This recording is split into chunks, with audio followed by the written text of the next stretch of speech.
सुधारित स्क्रिप्ट। जालंधर ने आर्यवर्धन पर हमला कर दिया है, लेकिन सही समय पर पहुंचने वाली है अनु, जो अपने आर्यवर्धन सर को जालंधर से बचा लेगी। हालांकि जालंधर को बचाते वक्त अनु को खुद ही चोट लग जाएगी।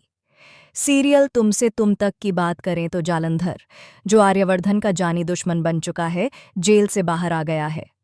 झेंडे ने आर्यवर्धन को पहले ही चेतावनी दी थी कि वह बाहर न जाए, क्योंकि उसकी जान को खतरा है।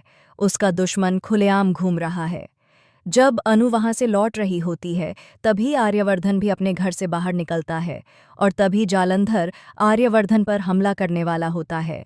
वह जैसे ही फावड़ा उठाकर वार करता है, अनु बीच में आ जाती है और वह वार अनु के सिर पर लग जाता है। अनु आर्यवर्धन को बचा लेती है, लेकिन खुद घायल हो जाती है। आर्यवर्धन जब देखता है कि जालंधर ने अनु को चोट पहुंचाई है, तो वह गुस्से से आग बबूला हो जाता है और जालंधर को बुरी तरह मारता है। वह लगभग उसकी जान लेने ही वाला होता है कि झेंडे बीच में आकर उसे रोकता है और कहता है, प्लीज आर्यवर्धन, ऐसा मत कीजिए। हम जालंधर को पुलिस के हवाले करेंगे क्योंकि उसने अनु पर हमला किया है। आखिरकार जालंधर को फिर से जेल भेज दिया जाता है, लेकिन अनु के सिर पर इतनी गंभीर चोट लगी होती है कि वह बेहोश हो जाती है और उसके सिर से बहुत खून निकल जाता है।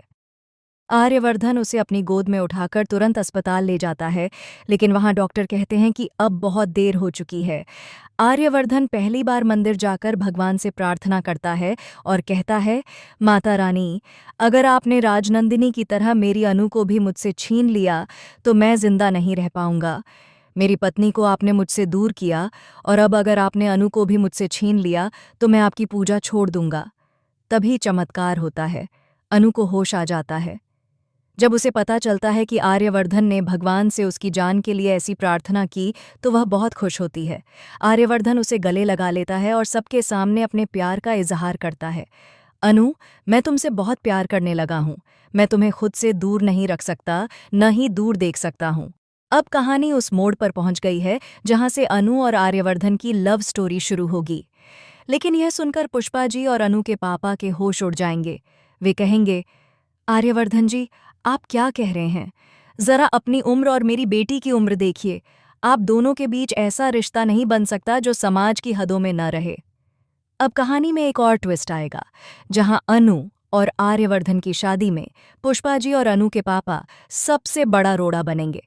वे इस शादी को रोकने की हर मुमकिन कोशिश करेंगे।